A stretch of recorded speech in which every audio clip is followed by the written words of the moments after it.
Hello guys. आज हम लोग पढ़ेंगे हड़प्पा सिविलाइजेशन के बारे में।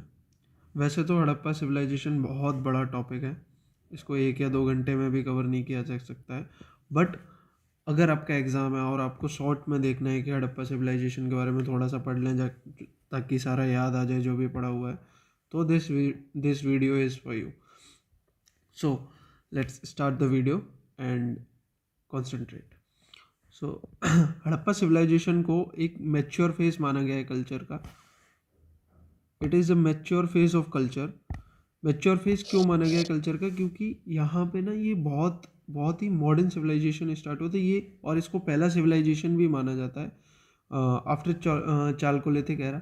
चालकोलिथिक एरा में लोग कॉपर मेटल का यूज़ करते थे for everything, for making their artefacts, for making their crafts, वो सब कॉपर का यूज़ करते थे।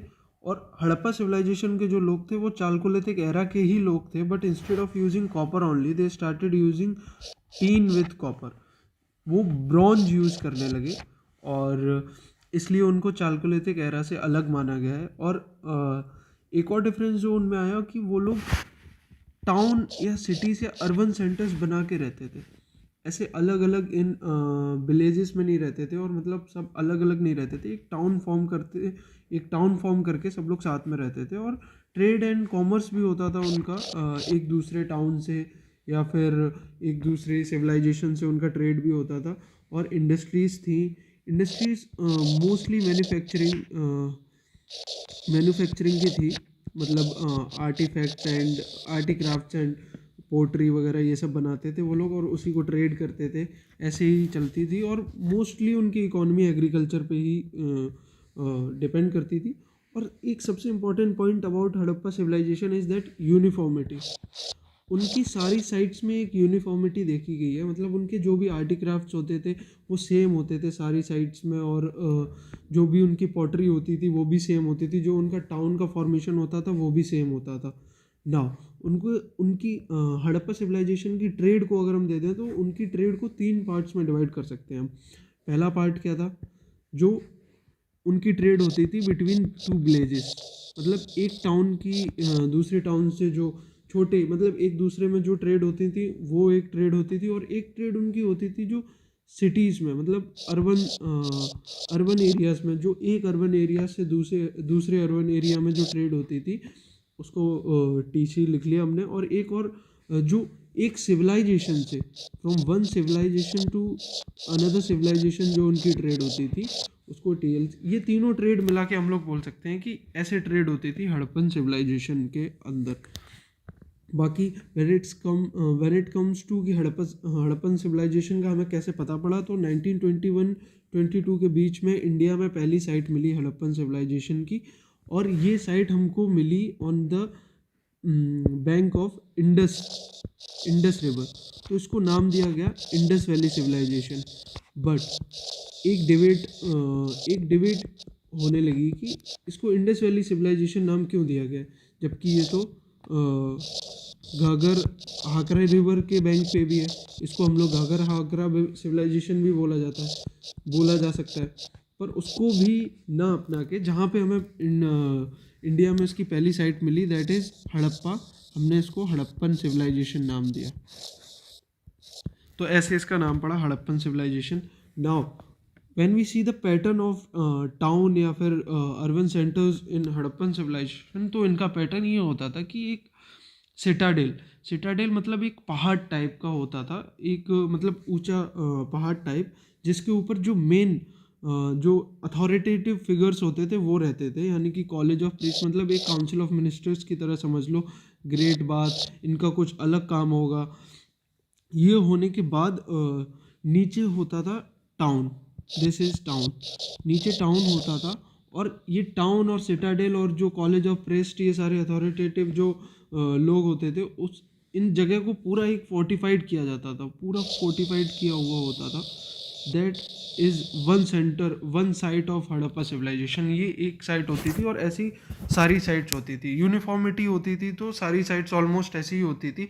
कुछ साइट जैसे धोलावीरा में सिटाडेल नहीं था, तो ऑलमोस्ट सेम ही थी सारी साइट, तो यूनिफॉर्मिटी होती थी।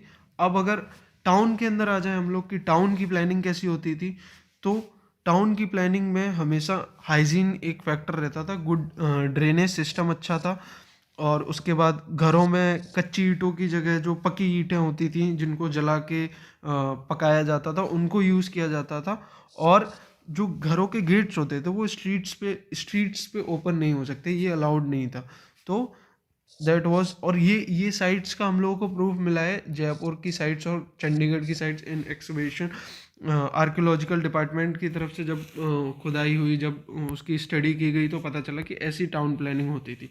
बाकी इनकम सोर्स मोस्टली एग्रीकल्चर रहता था, आर्टिफैक्ट्स रहता था, पोट्री रहती थी, यही इनकम सोर्स होते थे। बाकी मोस्टली सबसे इम्पोर्टेंट इनकम सोर्स तो एग्रीकल्चर ही रहता था। ट्रेड एंड कॉमर्स अच्छा था, तो इसलिए इसको मॉडर्न सिविलाइजेशन भी बोला गया है। कुछ इंपॉर्टेंट साइट्स देख लेते हैं हड़प्पा सिविलाइजेशन की, जैसे चन्हू साइट। चन्हू दारो साइट्स इंपॉर्टेंट इसलिए क्योंकि इसमें सिटाडेल नहीं था। आई एम सॉरी गाइस, मैंने ऊपर धोलावीरा बोला था, पर चन्हू दारो साइट में सिटाडेल नहीं था।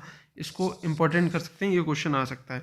बाकी धोलावीरा साइट जो थी, रन ऑफ कच्छ इन गुजरात, इसमें कोई भी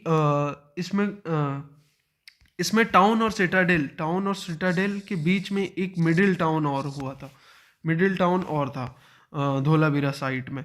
इसमें पिलर्स पाए गए हैं, और इस साइट के अंदर सबसे अच्छा वाटर मैनेजमेंट सिस्टम था। मतलब वाटर स्टोर करना और उसको अच्छा ड्रेनेज सिस्टम, ये सबसे अच्छा था।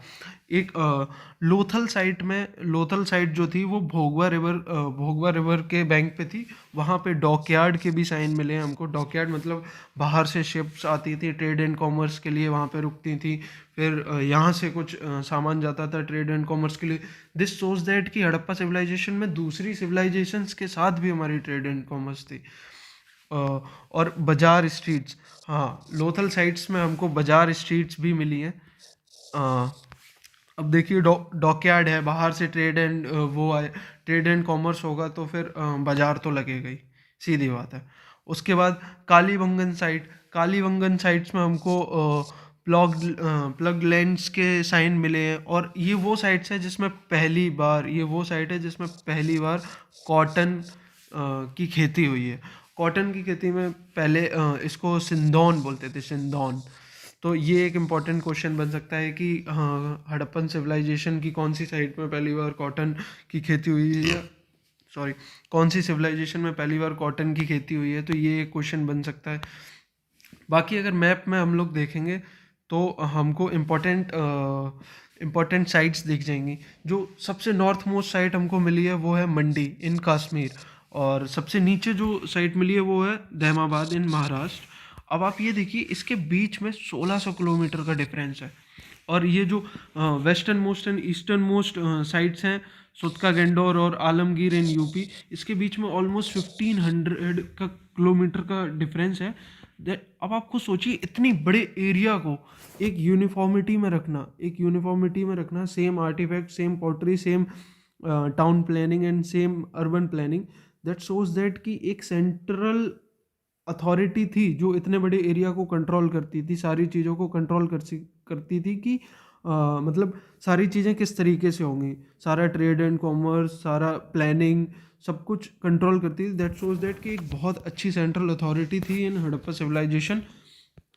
और अब आते हैं डिक्लाइन ऑफ हड़प्पा सिविलाइजेशन की। इतनी अच्छी सिविलाइजेशन थी, मॉडर्न सिविलाइजेशन थी, अच्छी प्लानिंग थी, अच्छा ट्रेड एंड कॉमर्स था, इकॉनमी अच्छी थी, तो फिर इसका डिक्लाइन कैसे हुआ?